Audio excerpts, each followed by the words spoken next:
예, 반갑습니다. 이진현입니다. 이번 시간을 통해서 쿠버네티스를 통한 그 파스, 이걸 통해서 이제 클라우드 혁신과 적용 사례에 대해서 말씀을 드리도록 하겠습니다.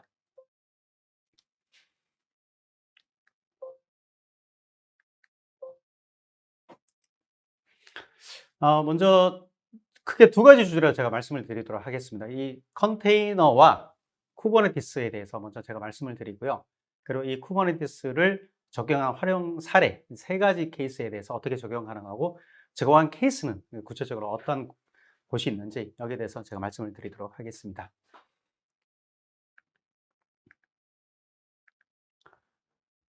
먼저 들어가기 전에 클라우드는 뭐고 가상화는 뭔지, 이 부분에 대해서 좀 짚고 넘어갈 필요가 있어서 제가 먼저 말씀을 드리겠습니다. 일반적으로 우리가 가상화 자체가 클라우드 아니냐 이렇게 많이 생각을 하시는데, 엄밀히 이 클라우드하고 가상화는 좀 다른 부분이 있습니다.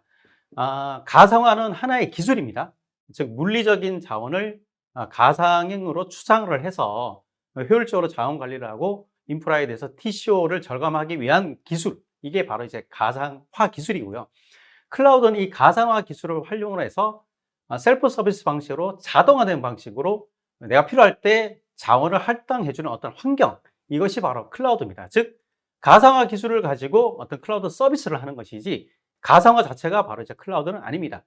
그래서 실제로 물리 머신을 가지고도 클라우드 서비스가 가능한데, 문제는 이제 물리 머신을 가지고 클라우드를 진행할 경우에는 내가 원하는 경우 즉시 자동화되는 방식으로 할당이 안 됩니다. 그렇기 때문에 가상화 기술이 이런 부분에 대해서 좀 유리한 면을 작용하기 때문에 클라우드에 있어서는 가상화 기술을 활용을 해서 클라우드 서비스를 제공해 주고 있다. 그래서 즉 기술과 어떤 서비스를 할당을 해주는 환경, 그 차이다. 이렇게 여러분들 이해하고 넘어가시면 좋겠습니다. 그리고 이 클라우드가 보면 일반적으로 이제 IaaS가 있고 파스가 있고 사스가 있잖아요. 그래서 사스는 뭐 그 완성된 소프트웨어를 우리가 서비스 형태로 그대로 쓰는 거, 뭐 우리가 주로 예를 들면 지메일 같은 거, 이런 것들이 이제 사스가 되겠죠.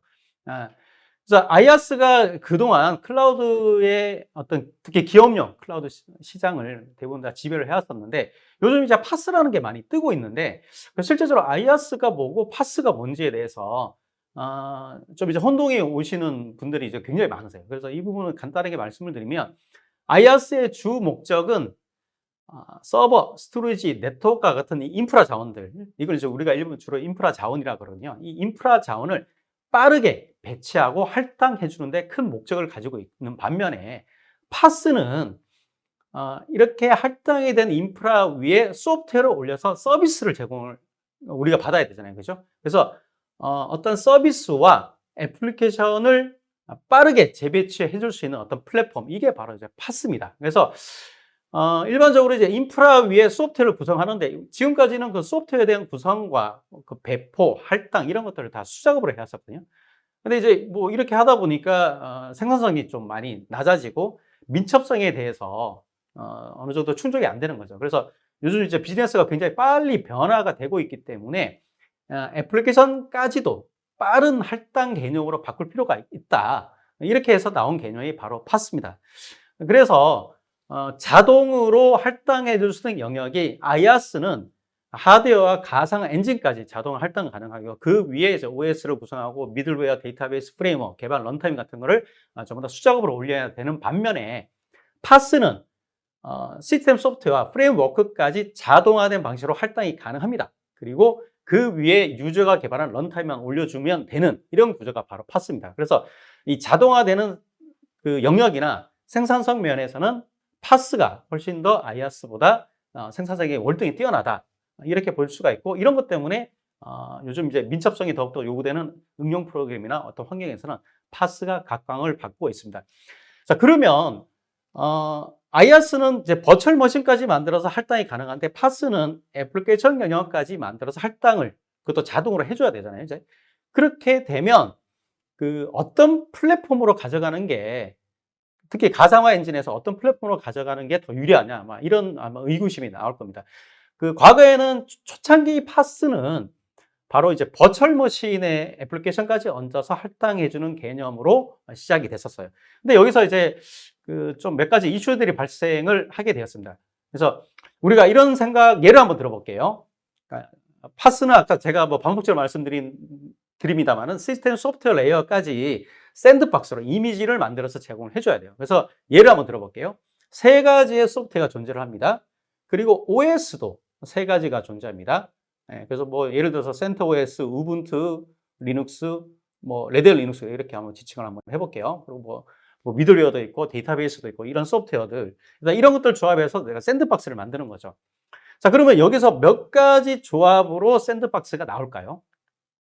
예, 이거 한번 조합을 해보면 예전에 이제 뭐 우리 수학 때 확률 통계 한번 배웠었죠. 예. 자, 21가지의 샌드박스 조합이 필요합니다. 각각의 OS마다 뭐 A 소프트웨어, B 소프트웨어, AB 소프트웨어, AC 소프트웨어 뭐 이런 식으로 이제 조합을 다 해야 되겠죠. 그러니까 21가지의 샌드박스를 만들어야 OS와 시스템 소프트웨어까지 이미지 형태로 만들어진 것에 대한 할당이 가능해서 이런 구조가 되겠죠. 자, 이렇게 해버리니까 지금 어떻게 됩니까? 샌드박스가 너무 많이 만들어지게 되고, 그리고 샌드박스의 용량이 어떻게 됩니까? 굉장히 이제 커지게 되죠. 특히 OS가 들어있기 때문에 OS 용량 자체가 여러분 아시겠지만 이 공간 자체는 굉장히 많이 차지합니다. 자, 그래서 야, 이렇게 이미지를 만들어서 할당을 해주려고 하다 보니까 뭐 이미지를 허관을 좀 만들어야 되는 거예요. 그리고 OS가 계속 그 버전 업그레이드가 되잖아요. 그리고 각각의 OS마다 여러 버전이 존재를 합니다. 이렇게 되면 더 많은 샌드박스를 만들어야 되는 어떤 이런 이슈들이 존재를 하는 거죠. 자, 그러면 이거를 좀 더 생산적으로 샌드박스를, 애플리케이션까지 담은 샌드박스를 제공해 줄 수 있는 방법이 뭐가 있을까라고 한번 생각을 해봤어요. 그래서 어떤 생각을 하게 되냐면 ABC라는 소프트웨어 세 가지가 있고 ABC라는 OS가 세 가지가 있는데, 필요할 때마다 이 블럭을 즉시 조합을 해서, 그러니까 레고 블럭처럼 즉시 조합을 해서 할당해주는 개념으로 가게 되면 샌드박스 숫자가 많이 줄어들지 않을까 이렇게 생각을 하게 된 거죠. 그래서 OS는, 그러니까 우리가 리눅스라고 지칭을 하면 리눅스가 공통의 커널 영역은 공통입니다. 그리고 각각 배포파마다 고양 영역이 있을 텐데 OS는 다 공유하는 개념으로 다 빼고요. 그리고 이 소프트웨어가 필요로 하게 되는 환경 변수들이 존재합니다. 이 환경 변수들만 각각 어떤 가상의 공간 안에 심어 넣어주고 이 조합을 바꿔버리는 거죠. 그때그때 필요할 때마다 ABC라는 그 샌드박스, 이 샌드박스를 그때그때 필요한 조합으로 배포하는 방식으로 바꾸게 되면 샌드박스가 몇 개만 있으면 됩니까? 기본적으로 3개만 있으면 돼요. 그러니까 OS는 공통 용어를 빼고 샌드박스 3개만 있으면 그때그때 필요할 때마다 조합을 해가지고 배포를 하게 되면 훨씬 더 효율적인 방식으로 어떤 그 이미지에 대한 관리가 가능하겠죠. 자, 이렇게 과거에 우리가 지금까지 써왔던 VM 방식하고 새로운 가상화 방식으로 블락 조합 방식으로 샌드박스를 만들어서 배포할 때 이걸 한번 제가 비교를 해봤습니다. 그래서 샌드박스가 21개에서 3가지. 이것도 뭐 실제로 VM으로 가게 되면 21개가 아니죠. 각각 OS마다 또 여러 버전이 존재하기 때문에 각 버전마다 여러 샌드박스가 나올 겁니다. 배포 가지 수도 어떻게 됩니까? 새로운 방식을 7가지면 되는데 VM 같은 경우는 한 21가지 어떤 배포 방식을 가져야 되고, 이미지 크기가 굉장히 많이 차이가 납니다. VM 같은 경우는 각각의 그 가상 영역 안에 OS가 다 존재를 해야 되기 때문에 굉장히 많은 OS 용량을 차지하는 반면에 새로운 방식은 앱 사이즈 정도의 어떤 용량만 차지하면 되고요. 뭐 이렇게 되니까 자원 사용량에서도 큰 차이가 발생을 할 거고, 그리고 OS가 수시로 바뀝니다. 그죠? 수시로 바뀌고 또 패치를 해야 되는데 새로운 방식 같은 경우는 이 샌드박스 안에 OS가 없어요. 없기 때문에 OS 변경에 따른 영향도 없어요. 그리고 VM 같은 경우는 또 하이퍼바이저가 또 몇 가지 종류가 있습니다. 그죠? 하이퍼바이저마다 또 샌드박스를 또 만들어줘야 돼요. 뭐 이런 부분들이 존재를 합니다. 그래서 새로운 방식이 아무래도 앱까지 이미지화해서 배포하기에 굉장히 유리한 방식을 제공해준다. 이게 뭐냐면 바로 컨테이너라는 기술이에요. 그래서 제가 지금까지 컨테이너가 왜 이 각광받게 됐고 왜 나타나게 됐는지 설명을 하기 위해서 앞에 예시를 든 겁니다. 이 컨테이너는 VM하고는 좀 다릅니다. VM 안에 OS가 있고 그다음에 그 안에 앱이 구동하기 위한 환경 변수들이 같이 들어있는 반면에 컨테이너는 OS가 없어요. OS가 없고 OS는 호스트가 가지고 있는 커널 영역을 공유를 하고요. 이 애플리케이션을 실행하기 위해서 필요한 환경 변수들만 존재를 하게 됩니다. 그래서 하부의 호스트가 뭐가 되든 상관없이 이 컨테이너는 올라갈 수 있는 이런 구조를 가지게 된다. 이렇게 생각하시면 되겠습니다. 특징을 말씀드리면 OS가 없기 때문에 사이즈가 작고요. 그 다음에 구동이 아주 빠릅니다. 그리고 가장 매력적인 부분은 이익성이 굉장히 뛰어나다는 거예요. 그래서 우리가 VM 같은 경우는 하이퍼바이저가 달라져 버리거나 하이퍼바이저의 어떤 그 버전이 달라져 버리면 서로 VM을 인식을 할 수가 없습니다. 즉 호환성이 보장이 안 돼요. 그래서 A 클라우드와 B 클라우드가 하이퍼바이저가 달라버리면 VM을 서로 이동을 시킬 수가 없거든요. 중간에 전부 다 컨버전을 다 해야 되고 마이그레이션이라는 아주 복잡한 과정을 거쳐야 되는데 컨테이너는 그러한 복잡한 과정 자체가 필요 없이 종속성이 없습니다. OS에 대한 종속성 없이 다 올라갈 수 있는 이런 구조를 가져갑니다. 그래서 컨테이너가 가져갈 수 있는 혜택을 제가 4가지로 정리를 해봤습니다. 환경의 일관성이에요. 예. 그래서 우리가 일반적으로 그 개발자가 어떤 애플리케이션을 개발을 해서 샌드박스를 만들었어요. 과거의 VM처럼.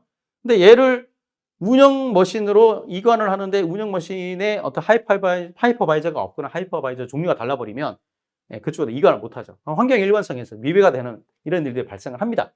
근데 컨테이너는 그와 상관없이 환경의 일관성을 다 유지를 할 수가 있고요.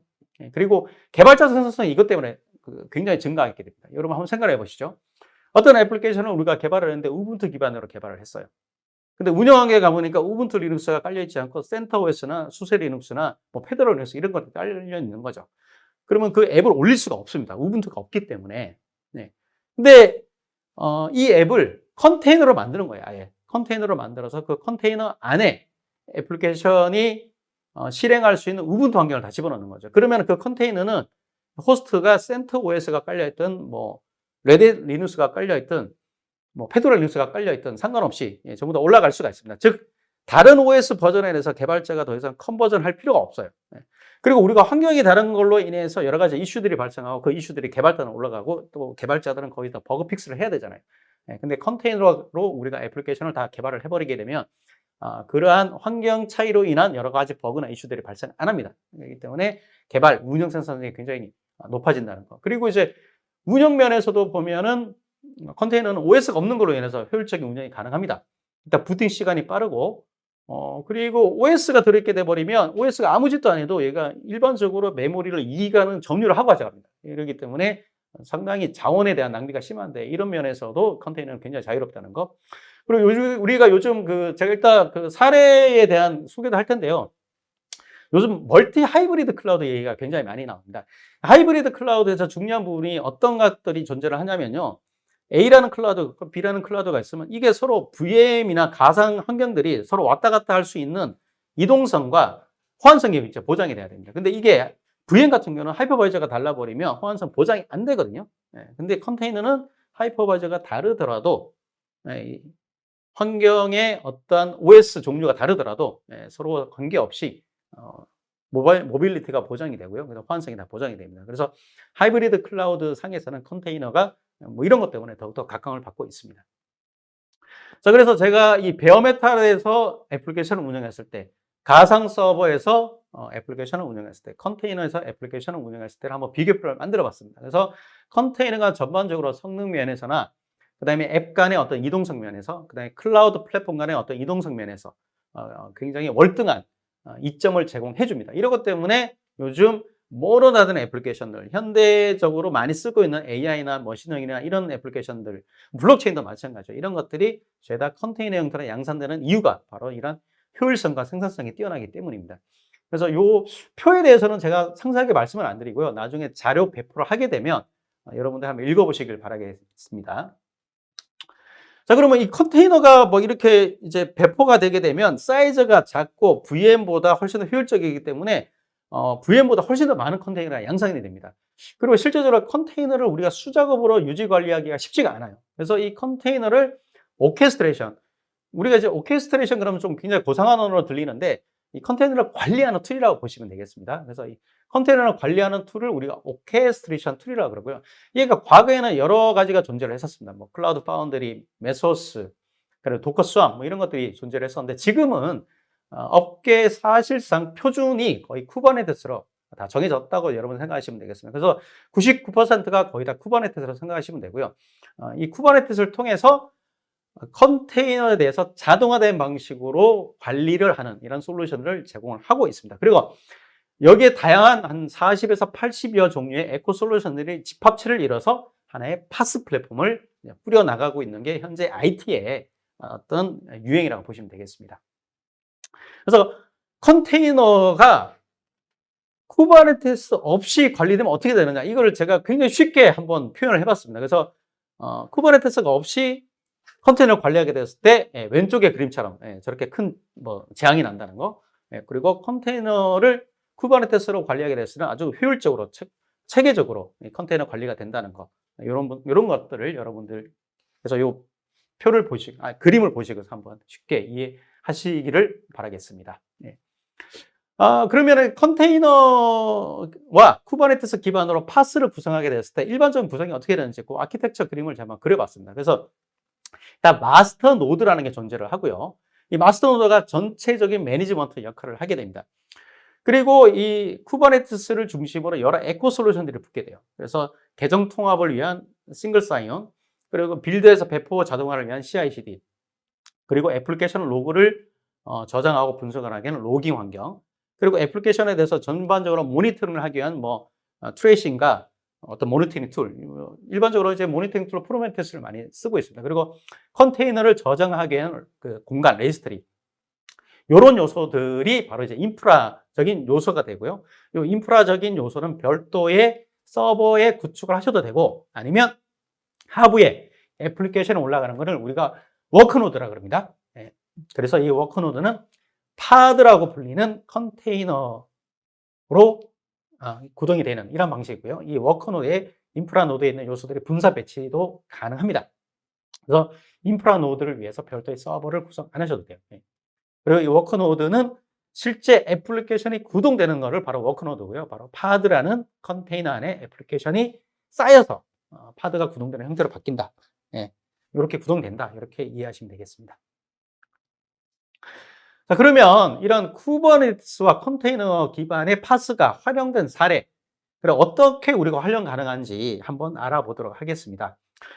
그 많은 활용 사례가 있을 수가 있는데요. 크게 한 3가지 오늘 제가 말씀을 드릴 거예요. 첫 번째는 이제 데브옵스, 두 번째는 멀티 하이브리드 클라우드를 어떻게 적용이 가능한지, 마지막으로는 요즘 이제 애플리케이션에 대한 아키텍처링을 MSA 구조로 많이 개편을 하고 있거든요. 그래서 이 MSA 구조로 된 애플리케이션을 위한 플랫폼으로 이 쿠버네티스와 컨테이너가 굉장히 훌륭하게 쓸 수가 있는데, 이게 어떻게 적용 가능한지 3가지 케이스에 대해서 각각 말씀을 드리도록 하겠습니다. 첫 번째로는 데브옵스로의 활용입니다.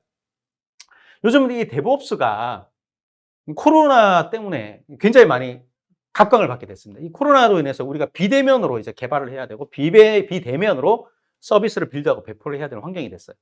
그래서 이거를 데브옵스 환경을 중심으로 CI/CD 파이프를 만들지 않으면 실제적으로 비대면의 핵심이 뭡니까? 이제 자동화예요. 그죠? 자동화하는 방식으로 소프트웨어를 우리가 관리를 해야 되잖아요. 그죠? 거기에 어떻게 쿠버네티스 환경이 활용 가능한지 지금부터 알아보도록 하겠습니다. 자, 데브옵스라는 게 뭐냐? 데브옵스라는 게, 그러니까 일반적으로 우리가 생각하면 데브옵스를 그냥 툴이라고 많이 생각을 하시더라고요. 데브옵스는 개념이에요. 어떤 개념이냐면 개발자와 IT 운영 전문가 간의 소통, 협업, 그리고 통합을 강조하는 개발 방법론입니다. 그래서 이 방법론이 왜 각광을 받게 되느냐? 이를 통해서 소프트웨어를 더욱더 빠른 시간 내에 자동화된 방식으로 배포 관리할 수 있는 이런 목적을 데브옵스가 제공해 주기 때문에 요즘 민첩성이 요구되는 비즈니스 환경에 꼭 맞는 거죠. 그리고 제가 좀 전에 말씀을 드렸습니다만 이 데브옵스를 대하는 잘못된 접근 방식, 바로 이제 툴 만능주의에 빠지는 겁니다. 그래서 일반적으로 데브옵스는 하나의 문화이기 때문에 가장 중요한 거는 소스를 어디다 저장할 거냐, 그리고 코드 리뷰를 어떻게 할 거냐, 그리고 얘를 어떻게 빌드하고 배포하고 이슈 관리를 할 거냐, 여기에 대해서 파이프라인을 어떤 식으로 관리할 거냐라는 프로세스 정립하고, 프로세스가 정립이 됐으면 내 조직의 문화 정착이 돼야 되거든요. 일반적으로 이 데브옵스를 가지고 프로세스를 정립하고 문화 정착을 하려고 그러면 쉽지가 않습니다. 특히 이제 개발 잘하시는 분, 기업 내 슈퍼 개발자들이 가장 반대가 굉장히 심한 그런 경우를 저희가 굉장히 많이 봤거든요. 그래서 이 문화를 굉장히 잘 정착하는 게 이게 중요한데 전부 다 툴 만능주의에 빠지게 돼요. 그래서 야, 소스 저장소는 뭐가 좋다더라. 그 코드 리뷰는 뭐가 좋다더라. 빌드 툴은 뭐가 좋다더라. 자꾸 이제 이렇게 툴 만능주의에 빠지게 돼요. 그러니까 툴 만능주의에 빠지게 되면 어떻게 되느냐? 여러분 집에 있는 헬스 기구가 어떻게 변하는지 보시면 됩니다.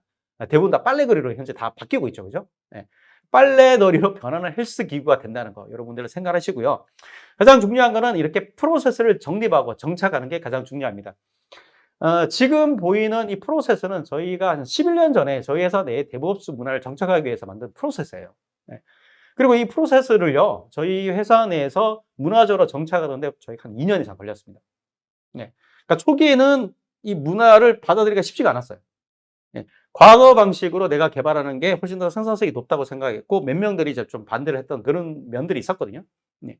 그러다 보니까, 예, 이 문화 정착은, 그러니까 저희는 이제 투쟁이라고 많이 얘기를 하는데, 이게 쉽지가 않습니다, 실제적으로. 예, 그래서 문화 정착, 그리고 프로세스 정립, 이게 가장 중요하다는 거, 여러분들 꼭 염두를 해 두시길 바라겠습니다. 자, 그러면 쿠버네티스 기반으로 이 데브옵스를 우리가 뿌릴 때 고려사항이 있습니다. 예, 그래서 소스 레파지토리는 뭘로 할 거냐. 예, 그 다음에 소스에 대한 저장을 뭐 내 PC에다 해버리면 안 되잖아요. 그죠? 개발자들이 자기 PC에다 그냥 해버리고 소스에 대해서 서로 코드 리뷰를 해야 되는데 뭐 레파지토리에 아무것도 없는 거예요. 예, 형상 관리 이런 거 도입하고서. 예, 그래서 소스 레파지토리에 반드시 저장하게 해야 되는 것들 필요하고요. 그리고 컨테이너 구조로 하게 되면 또 컨테이너 이미지를 저장하는 저장소가 필요할 겁니다. 예. 그리고 컨테이너를 오케스트레이션 해야 되는 툴, 아까 말씀드린 이제 쿠버네티스 같은 이런 것들이 필요할 거고요. 그리고 빌드 배포에 대한 자동화를 해서 피하는 게 바로 CI/CD 파이프라인입니다. 그래서 CI 파이프라인과 CD 파이프라인 배포 정책 뭐 이렇게 어떻게 가져갈 건지. 그리고 이제 배포된 거에 대해서 그러면 우리가 개발 프로젝트를 진행하면서 또 우리가 협업을 해야 되잖아요. 그죠? 특히 요즘 비대면으로 개발을 하게 됐을 때, 뭐 저희 회사 같은 경우는 지금 1년 반 이상을 현재 재택근무를 하고 있거든요. 재택근무를 하고 있을 때 개발자들이 커뮤니케이션을 해야 되는 수단이 굉장히 중요합니다. 이런 것들을 우리가 협업 도구를 통해서 서로 커뮤니케이션을 할 수가 있어요. 그래서 협업 도구를 통해서 버그와 이슈 트래킹을 어떻게 할 거냐. 뭐 이런 부분들을 우리가 고려를 하셔야 될 거예요. 그리고 개발자들이 쓰는 클라이언트 단, 예, 이거를 또 우리가 어떻게 할까? 이거 고민 안 할 수가 없습니다. 일반적으로는 이제 노트북에다가 이클립스 같은 거 깔아가지고 우리가 많이 쓰잖아요. 그죠? 예. 근데 이제 지금 우리가 뭐 비대면으로 개발을 하겠다. 그리고 이제 외부 SI를 줬는데 외주 주신 분들한테도 비대면으로 우리가 개발을 시켜야 되는 환경이 오게 됐어요. 자, 그런 분들한테 그러면은 개발 도구를 그냥 알아서 쓰세요. 뭐 어떤 일이 발생합니까? 그 개발 모든 소스들이 그 개발자 그냥 PC에 저장이 되게 돼 있죠. 네, 그렇게 됐을 때 우리가 클라이언트들의 개발 도구에 대해서도 중앙으로 저장하게끔 유도시키는 어떤 장치가 필요해요.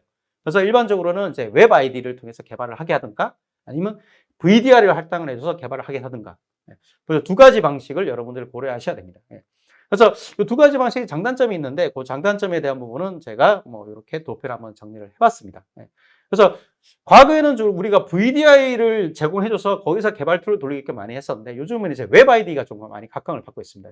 그러니까 웹 아이디 같은 경우는 디바이스 종류에 상관없이, 예, 그리고 클라이언트 소프트웨어를 깔 필요가 없어요. VDI 같은 경우도 물론 클라이언트 소프트웨어 필요 없지만 VDI 클라이언트를 깔아야 됩니다. 그죠? 그리고 대부분 윈도우즈 PC에서만 돌아가죠.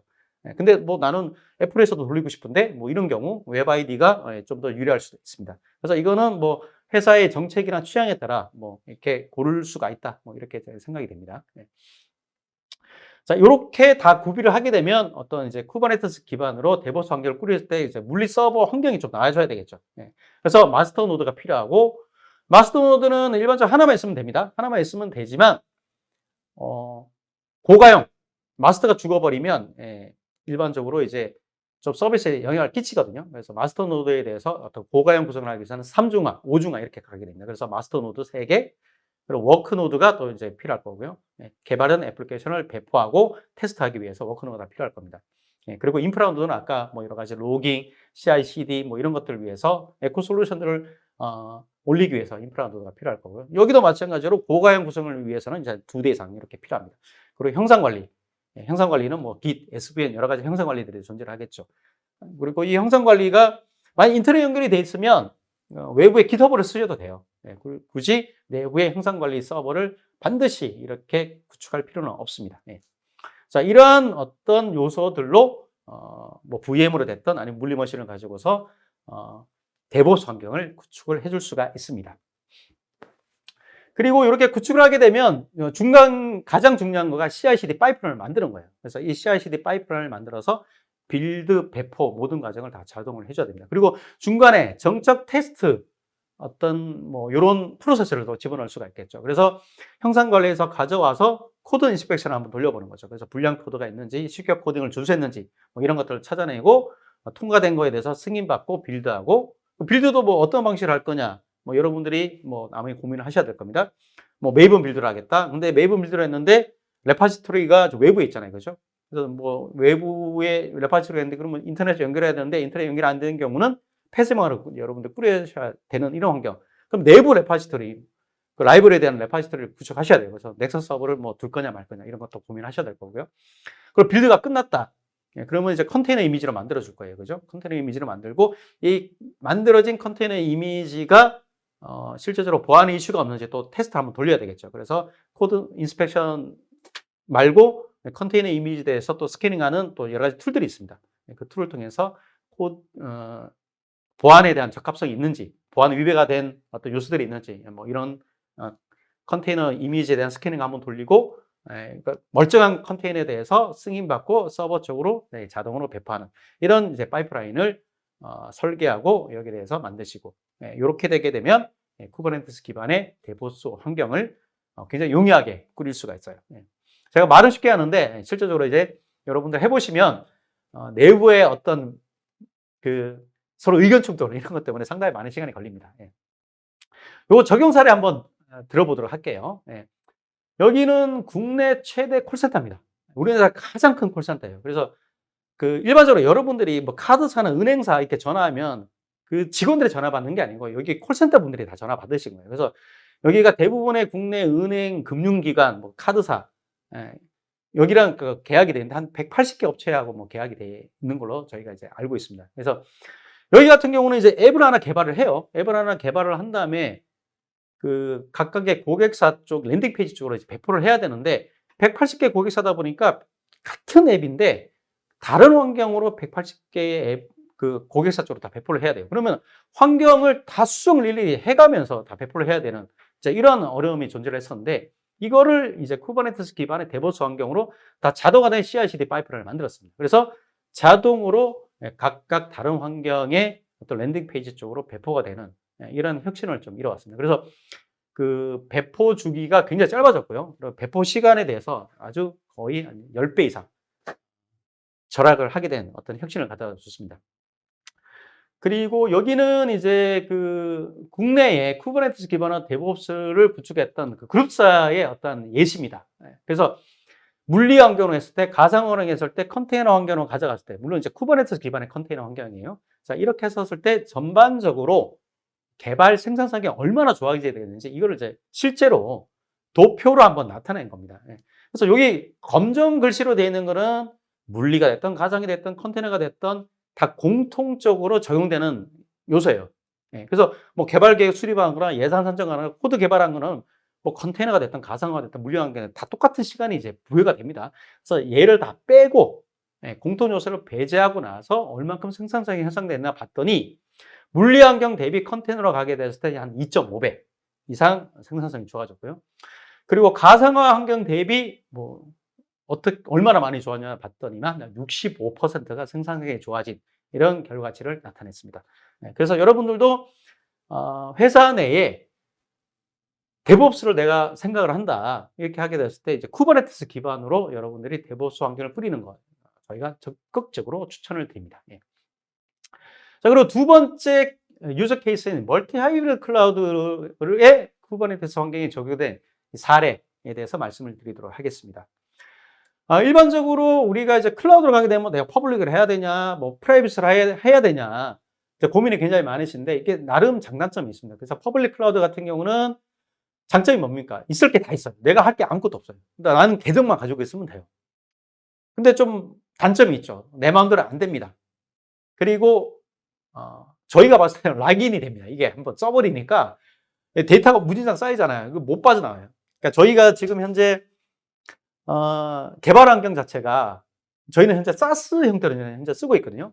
10년에서 써보니까 가격이 계속 올라가는데 다른 데는 이전을 못 하겠더라고요. 너무 많은 이제 데이터가 10년 이상 된 그 개발된 데이터가 축적이 되다 보니까 완전히 이렇게 코끼는 거예요. 그다음부터 이런 요소들이 좀 존재하는 이런 단점이 좀 있습니다. 자, 프라이빗은 어떻습니까? 예, 내 마음대로 할 수 있어요. 예, 내 취향에 맞게 구출할 수 있는 그 장점이 있는데, 그리고 이제 보안이 아주 강력하죠. 폐쇄망을 뿌려버리면 절대적인 보안 그 강화성을 가져갈 수가 있습니다. 근데 단점이 있어요. 이렇게 하려고 그러니까 내가 정말 많이 알아야 됩니다. 그리고 상대적으로 좀 투자 비용이 높고 또 장기적으로 전략 수립이 필요해요. 자, 그래서 이거 두 가지에 대한 장단점이 있는데 이거를 장점을 취한 게 바로 하이브리드입니다. 그래서 프라이빗 클라우드와 퍼블릭 클라우드를 연결을 하고요. 서로 장점을 활용합니다. 그리고 그 내가 서비스를 해야 되는데 전국구로 서비스를 해야 되는 어떤 사이트 같은 경우는 접속되는 클라이언트의 가장 가까운 쪽에 센터가 있는 게 유리하잖아요. 그죠? 그래서 다중 지역으로 배포 확장할 때, 이럴 때 멀티 하이브리드 클라우드가 절대적으로 유리합니다. 그리고 비즈니스의 요구사항에서 신속히 또 수행이 가능하고요. 그래서 일반적으로 뭐 보안성이 높은 업무는 프라이빗, 확장성, 뭐 트래픽이 막 몰려서 서비스를 확장할 때, 뭐 이런 필요가 있을 때, 이런 거는 또 퍼블릭 클라우드, 이런 두는 방식으로 하이브리드 클라우드 전략을 여러분들 펼칠 수가 있어요. 그러니까 일반적으로 하이브리드 클라우드가 대표적인 사례 유형이 한 세 가지 정도 있습니다. 그러니까 일반적으로 우리가 가장 쉽게 접근할 수 있는 방식은 바로 재해복구예요. 그래서 온프라미스가 존재를 하고요. 그리고 전통적으로 우리가 재해복구를 어떻게 합니까? 또 DR 센터를 만들어서 거기에 또 서버, 스토리지, 네트워크, 애플리케이션 구비를 해서 데이터를 실시간으로 복제하는 이런 형태로 우리가 꾸려져 왔는데 어마무지한 많은 비용이 소요가 되죠. 그러니까 실제로 그 재해복구를 몇 년에 한 번씩 재해복구 센터를 운영할지 여러분 한번 생각을 해보셔도 돼요. 10년이 지나도 재해복구 센터를 가동 안 할 일이 많습니다. 근데 운영센터가 비슷한 규모로 DR 센터를 하나 꾸려놔야 되잖아요. 보험적인 성격을 가지고서. 근데 이제 그렇게 하지 말고요. 그냥 퍼블릭 클라우드를 사용하시는 겁니다. 그래서 퍼블릭 클라우드를 하나 사용을 하고요. 그래서 뭐 평상시에는 실시간으로 데이터만 이렇게 소산을 해놨다가 재해가 발생을 했다? 그러면 그때부터 자원을 만들어 나가면서 퍼블릭 클라우드 서비스를 운영하는 거예요. 내가 필요할 때 자원을 만들어서 서비스를 올리면 되기 때문에 상당한 비용, 효율적으로 재해복구 센터를 꾸릴 수가 있습니다. 그리고 두 번째로 확장센터입니다. 그래서 그 프라이빗 클라우드는 좀 민감한 데이터만 두고 그리고 개발하고 테스트, 특히 개발 소스를 외부에다 두기에는 좀 민감한 요소들이 많잖아요. 그렇죠? 그래서 개발계와 테스트계는 프라이빗에서 운영을 하고 그리고 서비스 배포는 저기 퍼블릭 클라우드 쪽으로 배포를 하는 겁니다. 그래서 좀 더 확장성을 가져갈 수 있는 서비스는 퍼블릭 쪽으로 그것도 여러 퍼블릭으로 멀티로 이제 배포하는 이런 환경을 컨테이너 가게 되면 하이퍼바이저 종류 없이 똑같은 방식으로 배포가 가능하기 때문에 여러 또 멀티 클라우드로 또 배포가 가능하거든요. 그래서 이러한 방식으로 퍼블릭 클라우드로 나의 어떤 확장 센터로 여러분들 또 활용이 가능하고요. 세 번째는 이제 버스팅이 발생했을 때, 그 프라이빗 클라우드에 어떤 내가 서비스 팜을 꾸려놨는데 거기 이제 막 트래픽이 몰리는 거예요. 이제. 그래서 과거에는 우리가 트래픽 예측이 가능했는데 요즘은 이제 모바일로 인해서 트래픽 예측이 잘 안 됩니다. 자, 이럴 때 갑자기 트래픽이 몰렸을 때 퍼블릭 클라우드 쪽으로 서비스를 확장하는 겁니다. 그것도 이제 요즘은 기술이 좋아져서 이게 다 자동 확장이 가능합니다. 퍼블릭 클라우드 쪽으로. 그리고 다시 서비스가 정상적으로 돌아왔을 때 프라이빗 클라우드 쪽으로 자원을 자동으로 또 회수를 해올 수가 있어요. 그래서 서비스 과부하가 발생하게 되면 서버가 죽어버리잖아요. 전체가. 그래서 이런 것들을 또 미연에 방지를 할 수가 있고요. 그리고 퍼블릭 클라우드는 내가 자원을 비용만 계속 낸다면 무한으로 사용이 가능합니다. 그래서 뭐 대표적으로 뭐 여러분 한번 지금 당장 생각나는 게 뭐 학생들 이제 수강 신청을 할 때 뭐 이런 방식으로 쓰시면 굉장히 효율적으로 쓸 수 있다고 저는 생각을 합니다. 구체적인 실제 적용 사례 한번 제가 소개를 할게요. 여기 국내 공기업입니다. 빅데이터와 분석 플랫폼을 하이브리드 클라우드 형태로 꾸렸어요. 그래서 그 혁신도시 본원에 HCI 장비 한 8대인가요? 10대로 이렇게 그 프라이빗 클라우드를 뿌렸습니다. 그래서 거의 빅데이터와 AI 머신러닝에 대한 어떤 플랫폼을 뿌려놓고요. 그리고 여러분들 아시겠지만 빅데이터와 머신러닝이나 AI 같은 게 여기 알고리즘을 만든 다음에 분석을 한번 돌려보잖아요. 그죠? 분석 돌릴 때 이때 가장 많은 리소스가 필요합니다. 근데 이 분석을 돌리는 게 매번 돌리나요? 그렇지는 않죠. 일반적으로 빅데이터나 AI 뭐 이런 분석 돌리는 거가 보통 일반적으로 평균을 내보면 한 달에 한 번 정도 돌립니다. 이럴 때 굉장히 많은 자원들이 필요하거든요. 근데 한 달에 한 번 돌리는 자원 때문에 내가 미리 자원을 확보를 해야 된다? 상당히 많은 비용이 됩니다. 인프라 비용뿐만 아니라 소프트웨어 라이선스 비용이 굉장히 무지막지하게 들게 돼요. 근데 이를 바로 퍼블릭 클라우드로 활용하는 겁니다, 여기는. 그래서 프라이빗 클라우드에서 분석을 위한 어떤 알고리즘을 다 짜고요. 그다음에 컨테이너 이미지도 다 가지고 있다가 내가 분석을 해야 되는데 더 많은 컴퓨팅 파워가 필요하다. 이럴 때 퍼블릭 클라우드로 쫙 확장을 해버립니다. 예, 쫙 확장을 해서 그쪽에서 분석을 다 돌리고 분석이 끝나면 다시 자원을 자동으로 회수를 해옵니다. 그래서 이렇게 해서 아주 비용 효율적으로 퍼블릭 클라우드와 프라이빗 클라우드를 믹싱을 해서 여러분들이 운영을 하실 수가 있습니다. 그래서 갑자기 막 버스팅이 일어나거나 예, 긴급하게 그 대규모의 어떤 인프라 자원이 필요할 때, 이럴 때 스팟 형식으로 퍼블릭 클라우드를 연결해서 같이 사용을 하시게 되면 여러분들이 아주 비용 효율적으로 IT 예산을 절감하면서 클라우드 플랫폼을 운영을 하실 수가 있어요. 예. 자, 여기도 마찬가지로 프라이빗과 퍼블릭 클라우드가 하이퍼바이저가 다르잖아요. 그죠? 자, 이럴 때 호환성을 유지하면서 서비스 확장을 하기 위해서 필요했던 게 바로 컨테이너예요. 그래서 다 컨테이너 형태로 되어 있고 컨테이너 관리를 위해서 또 쿠버네티스가 적용된 그런 사례라고 보실 수 있겠습니다. 자, 이제 마지막으로 MS에 대해서 제가 말씀을 드리고 오늘 강연 마치고 이제 Q&A 세션을 갖도록 하겠습니다. MSA는 왜 필요하게 됐을까요? 우리가 이제 클라우드 네이티브 기반의 MSA라고 많이 얘기를 합니다. 네. 자, 크게 세 가지 요인 때문에 MSA가 필요하게 됐습니다. 첫 번째 속도예요. 비즈니스가 굉장히 빨리 변하잖아요. 그죠? 네. 그래서 옛날에는 뭐 1년에 한 번 배포, 한 달에 한 번 배포하고 말았는데 지금 거의 매일마다 지금 배포를 해야 됩니다. 특히 그 코로나 때문에 플랫폼 업체들이 떴어요. 그죠? 플랫폼 기업들 같은 경우는 거의 수시로 애플리케이션을 배포를 합니다. 비즈니스 변화가 굉장히 빠르기 때문에. 네. 자, 그러면은 빨리 배포해야 되고 신속하게 배포해야 되고 잘못되면 빨리 롤백을 해야 되는 이런 속도가 필요하고요. 그리고 이걸 또 무중단으로 운영을 해야 됩니다. 예, 장애가 발생을 할 수가 있어요. 모든 IT는 장애가 발생할 수 있습니다. 특히 클라우드 같은 경우는 우리가 생각하는 일반 레가시보다 약해요. 그렇기 때문에 클라우드는 항상 죽을 수 있다는 걸 전제하에 모든 게 설계가 됩니다. 그렇기 때문에 서비스를 여러 개 배포해서 죽더라도 무중단으로 운영할 수 있는 이러한 구조로 클라우드는 움직여요. 예. 그래서 장애 났을 때 내가 무중단을 어떻게 운영할 거냐, 뭐 이런 또 고민들로 인해서 MSA가 필요하게 됐습니다. 우리가 모노로릭 되는 거는 모노로릭 되어 있는 거 하나가 죽어버리면 끝나잖아요. 그죠? 근데 MSA는 여러 개 쪼개잖아요. 여러 개 쪼개는데 하나의 컴포넌트가 장애가 나게 되면 해당되는 컴포넌트 서비스만 안 되는 거 나머지는 다 멀쩡하게 돌아가거든요. 그래서 이런 우리가 장애에 대해서 피해를 최소화할 수 있는 환경, 뭐 이런 것들이 많이 요구 때문에 또 MSA가 필요하게 됐고요. 그럼 확장성입니다. 요새는 트래픽에 대한 예측이 안 돼요. 과거에는 우리가 인터넷 접속이 가능한 장소가 크게 세 가지 장소로 한정이 돼 있었어요. 집, 직장, 게임방. 근데 지금은 어때요? 모바일 때문에, 그리고 뭐 4G, 5G 때문에 접속 속도가 굉장히 빨라졌어요. 이러다 보니까 시도 때도 없이 트래픽을 막 일으킵니다. 그렇기 때문에 트래픽에 대한 어떤 예측이 안 됩니다. 그럼 어떻게 돼요? 트래픽에 대한 예측이 안 되니까 부하가 몰리게 되면 즉시 서비스를 확장할 수 있는 구조로 가져가야 됩니다. 그럼 과거 모노리틱 구조로 큰 애플리케이션 같은 경우는 확장하는데 한계가 있어요.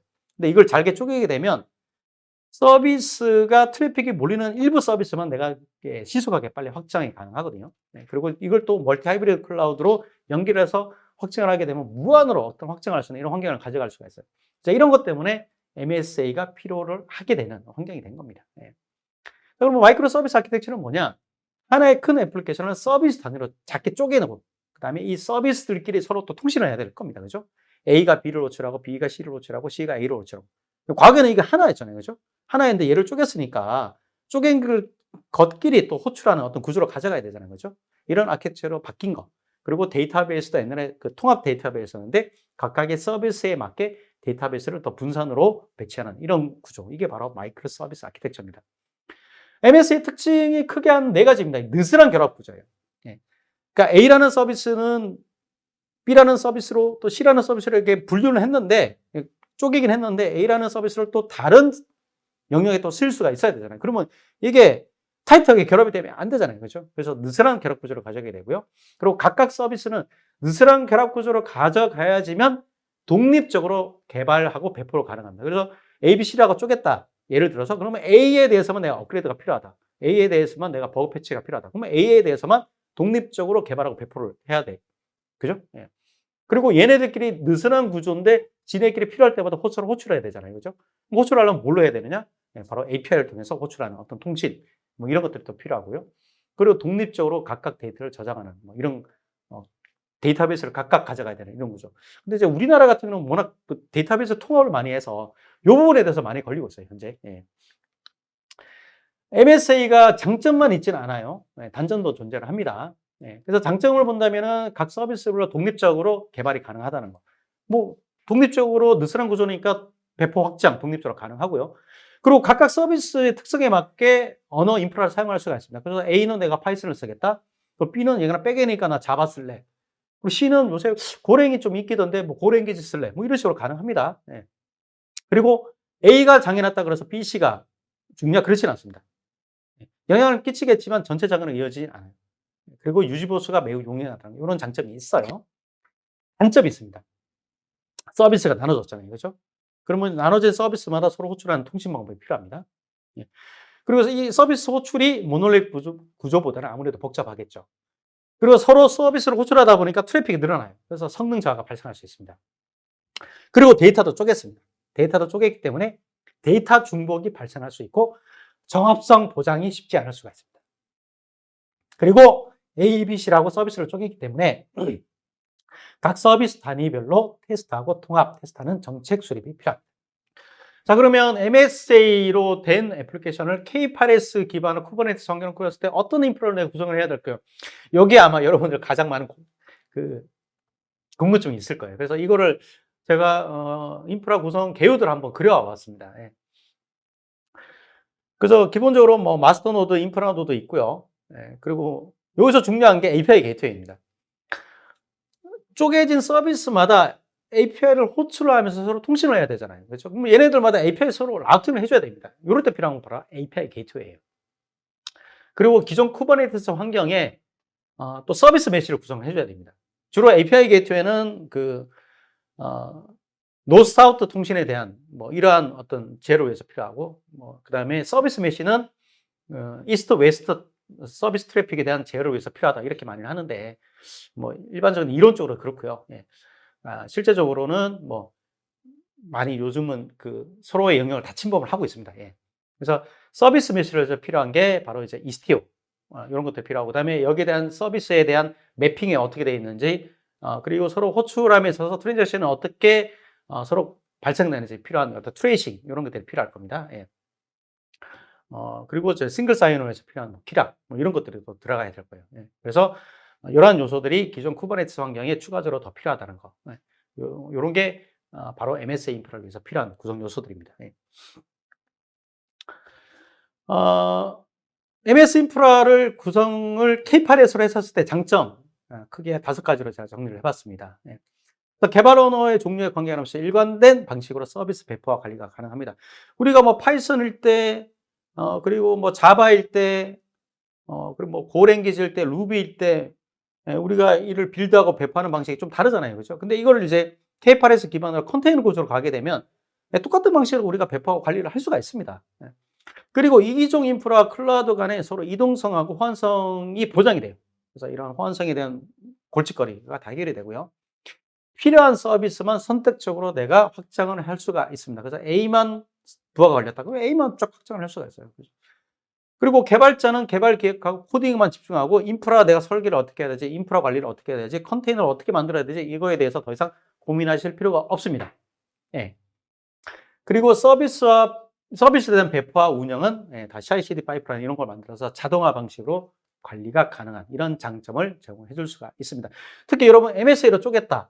그리고 과거에는 내가 배포할 애플리케이션 하나였는데 이게 100개로 늘어났어요. 근데 이거를 자동화 방식으로 CI/CD 파이프라인을 안 만들었다. 그러면 큰 재앙이겠죠. 그죠? 예. 자, 마지막으로 MSA를 활용한 사례를 한번 들어보도록 하겠습니다. 이게 이제 국방 쪽입니다. 그래서 고객이 어딘지는 뭐 절대적으로 밝힐 수는 없고요. 이게 예, 좀 국방 쪽이라서. 그래서 여기 같은 경우가 과거에는 이제 이미지 사이즈가 굉장히 컸어요. 애플리케이션의 이미지 사이즈가 어마무지하게 커가지고 이거를 들어오는 이미지 사이즈도 굉장히 크고요. 예. 그래서 이거를 여러 개의 형태에 맞게끔 MSA로 쪼개지 않으면 좀 굉장히 좀 힘든 구조였습니다. 그래서 MSA 구조로 다 이미지를 처리하는 이런 애플리케이션을 다 쪼개게 됐고요. 예. 그리고 여러 가지 어떤 관리 솔루션들 이런 것들 다 MSA 구조로 가져갔습니다. 네. 가져가서 하부 구조를 다 K8S 기반으로 다 바꿨습니다. 예. 그래서 이 프로젝트를 주도했던 분을 저희가 한번 인터뷰를 해봤었는데, K8S 기반으로 MSA 인프라를 꾸리게 되니까 뭐가 좋더냐라고 저희가 물어보니까, 일단 다중원으로 돼 있는데 일관된 방식으로 내 배포하고 관리가 가능하더라는 거. 이 부분에 서 TCO가 굉장히 많이 절감이 됐다는 거죠.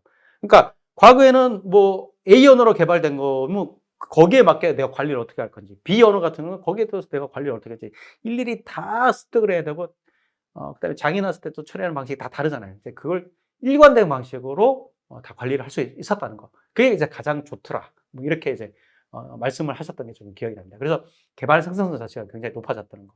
네. 이제 그러한 테스트모니얼 하는 내용들이 있는데, 그런 부분은 저희가 기회가 되면 나중에 한번 인터뷰한 영상을 한번 저희가 공개를 해드리도록 하겠습니다. 자, 지금까지 쿠버네티스를 어떤 식으로 우리가 활용 가능한지, 그 다음에 활용한 사례가 무엇인지 여기에 대해서 제가 설명을 다 해드렸고요. 오늘 감사합니다.